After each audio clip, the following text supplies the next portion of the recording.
तुम्हारे लिए कुछ अच्छा बना दूंगी। माँ, आप हमेशा ही ऐसा कहती हो, लेकिन कुछ अच्छा नहीं बनाती। आज तो आपको मेरे लिए कुछ अच्छा बनाना ही होगा। कोमल, कहा ना फिर कभी बना दूंगी। तुम्हें समझ नहीं आती है? आजकल तुम बहुत जिद्दी हो गई हो। तभी नीलेश वहां आता है और अपनी भतीजी की बात सुनकर कहता है, भाभी आप कोमल को क्यों डांट रही हो? कोमल बिल्कुल सही कहती है। आज तो मुझे भी हलवा खाना है। आप ऐसा करो, हमारे लिए सूजी का हलवा बना दो। देवर जी, आपको तो पता ही है कि माँ जी। भाभी माँ से कहना कि मैंने कहा है। ये आज तो मैं सूजी का हलवा लेकर स्कूल जाऊंगी। ठीक है कोमल, तुम तैयार हो जाओ, तब तक मैं सूजी का हलवा बना देती हूँ।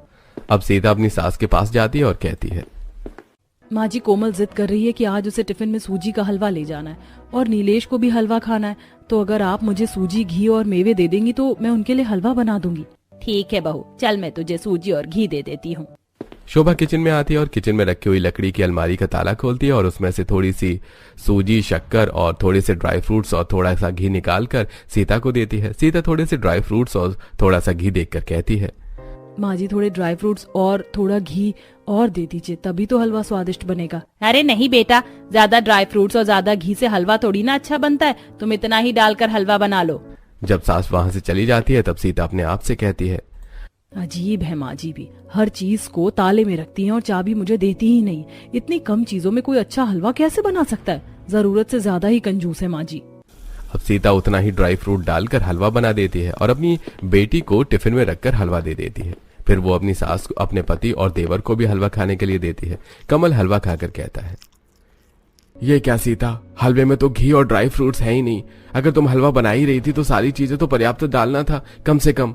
वो मैं क्या करती माँ जी, नहीं तो। अरे अरे बेटा, ज्यादा घी और ज्यादा ड्राई फ्रूट नहीं खाना चाहिए, इसीलिए मैंने घी और ड्राई फ्रूट्स कम ही डलवाए। अब तू ज्यादा नखरे मत कर और चुपचाप से हलवा खा ले, फिर हमें खाना भी तो खाना है। ऐसा कहकर शोभा अपने बेटे की बात काट देती है। शोभा अक्सर रसोई की छोटी छोटी चीजों में कंजूसी किया करती थी और जरूरत की सारी चीज उठाकर अपनी लकड़ी की अलमारी में रखकर ताला लगा दिया करती थी।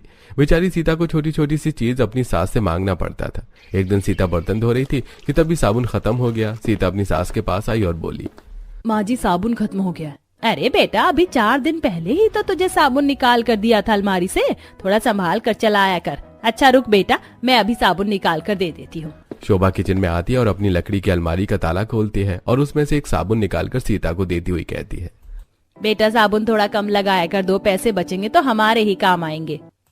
ऐसा कहकर शोभा वहां से चली जाती है। सीता मन में बड़बड़ाते हुए कहती है, माँ जी को हर चीज का हिसाब देना पड़ता है। हर चीज तो वह ताले में रख लेती है, उनसे मांग मांग कर काम चलाना पड़ता है।